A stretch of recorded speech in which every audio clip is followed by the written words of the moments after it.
Hello, all you amazing people, and welcome to the video. And in this video, I'm going to be talking about what to do if you've just started experiencing DPDR. So perhaps you've started, feeling all these horrible symptoms. You're not quite sure what's going on. You're really scared. Everything is new. You feel perhaps your personality is changing or you're changing. You're wondering if this is ever going to end. You're wondering, how do I get out of this? Am I going crazy? And all that other type of stuff that you think. And so in this video, I'm going to give you some tips about how to basically give yourself the best chance of success to start overcoming this right now. So let's get into some of the things, the do's and the don'ts when you've just started experiencing DPDR. If you've just started to experience DPDR, first come to terms that you're going through a pretty crap time right now. It's only temporary, it will pass, and eventually you'll get back to yourself. I know it's tempting to start fearing the worst, but keep reminding yourself that you will get better. And that's a really important one, because what a lot of people do at the beginning is they really resist it. They're like, I hate this. I don't want this. I want this gone. I want to get back to myself.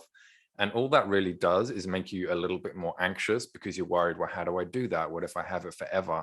And all that type of stuff. So what's best for you right now is just to accept it, come to terms with it. Don't be in denial about it. Just say to yourself, yep, this is a bit of a road bump I'm in at the moment. I'm not in a good space, but let's see what we can do to start overcoming this. Avoid researching it at all costs. Do enough research to understand what you're going through and to find out some recovery strategy. Leave the groups, don't look on Reddit, avoid watching every YouTube video you can find. All this will do is make you feel worse and keep reminding you of it. And this is also a really important one. And look, I do understand that initially you've jumped onto Google, you've typed in your symptoms, DPDRs come up. So naturally you just want to start to explore it further. And that's completely fine. But just do it to a point where you've started to educate yourself about, okay, well, this is what I've got, this is what it's about. And really, that's all you should do. Now, while the Reddit and the groups and the forums and all that type of stuff, I get that they're there to be a support network and to help people and build a community and all that type of stuff. But to be completely honest with you, I haven't come across one person yet who's actually said being in those groups has really helped me and has helped me overcome it.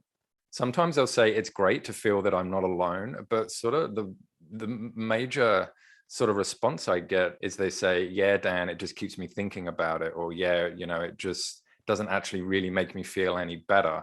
So take advice, not from me, but from the people who have already done what you're potentially thinking about doing right now. Leave the groups, just do enough research for as much as you need to get the information, and then just get out of there. Success stories can be good, but they will scare the hell out of you if the first thing they say in the success story is, yeah, I had DPDR for 10 years before I recovered. Watch one or two to know recovery is possible, but leave it at that. Watching more won't aid in your recovery. The best thing you can do right now for yourself is to create your Gold Star Premium Super Duper Recovery Plan. To give yourself hope, take your mind off it, and to get out of it quickly, you need to put a recovery plan together. And things to consider for your plan are, am I doing what I need to do to help me progressing, such as leaving the groups and that type of stuff? Who can I reach out to start building my support network? Am I laying around all day thinking about it, or keeping active and working on what I need to do to recover?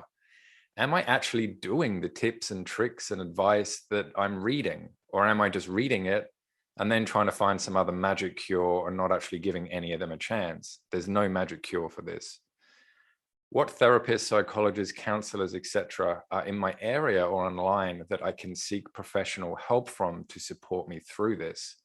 Can I research meditation, breathing techniques, relaxation techniques, etc.? This really is one of the best things you can do now, which is to create or make a recovery plan, because it's going to give you a bit of hope. It's going to direct your focus. It's going to let you sort of be active in something which is really going to help in your recovery.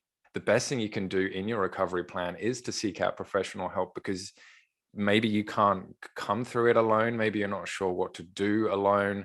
Maybe you do need that extra bit of help. And talk therapy is the proven sort of best way of overcoming this. And there's lots of people you can talk to. You can talk to a counselor, a therapist, a psychologist.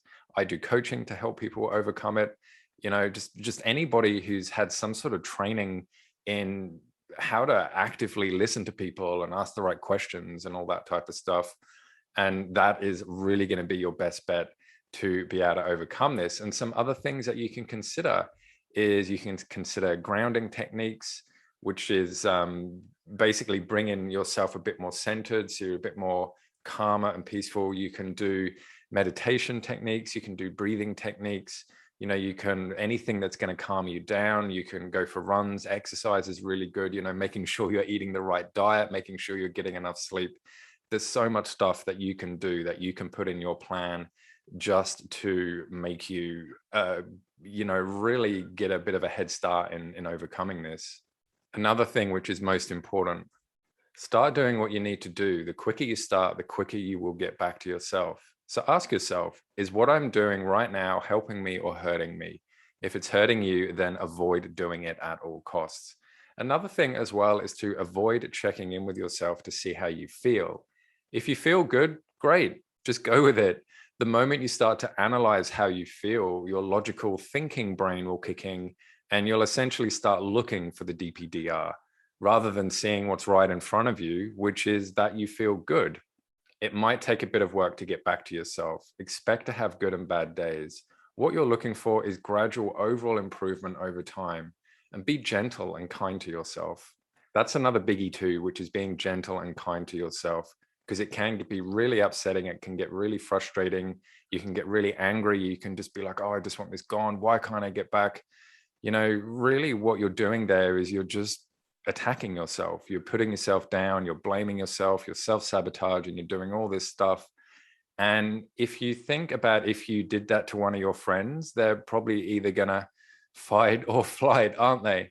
So that's essentially what's potentially internally happening with you. Your brain's gonna fight it, or it's gonna run away, and you're just gonna start feeling everything a lot worse. So be gentle, be kind. Like, it's not your fault. You've got this. Something's happened. The shit's hit the fan right now, and you're in a bit of a tricky place, which you didn't ask to be in. So be kind with yourself, be gentle to yourself. Consider, what are some self-soothing words that I can say? How can I be kind to myself to overcome this? Some examples are things like, it's okay, you're in this tricky situation right now, but we're going to do our best to overcome it. Or if you have a bad day, it's like, well, it's okay, I've done everything I need to help me recover today, and I'm seeing a bit of improvement, and today was just a bit of a road bump. Or even things like, it's okay, I'm going to get through this, it's fine, it's just crap right now, I don't like it, but it is what it is, and eventually I'm going to overcome this, and I'm going to do my best and be nice to myself when I am in the recovery process. And really don't underestimate the power of being kind to yourself, because the more you start to get frustrated and angry, the more you're going to beat yourself down and beat yourself up, and just the longer it's going to go on. So it's almost like the more you want to get better and the more you want to get your life back, and trust me, I know that you do, if you just force it and if you start fighting it, then essentially it might even have the opposite effect. So as I say, just accept it in terms of, yep, this is happening in my life right now. It's put a bit of a roadblock up. Let's sort of regroup, see what's happening, and then move forward. And that's where your sort of recovery plan comes into place. So you amazing people, take heart and take hope that you haven't had this a long time. You are going to get better, and you've just got to do a little thing. You've got to do a few things to get you to that point. But really right now, as soon as you finish watching this video, consider getting out a pen and paper or whatever it is and start writing your recovery plan. And that is going to give you a tremendous sense of hope and direction as well. And if you have liked the video or learned anything from it, then consider liking and subscribing. And until next time, everyone, I'll see you in the next video. Bye.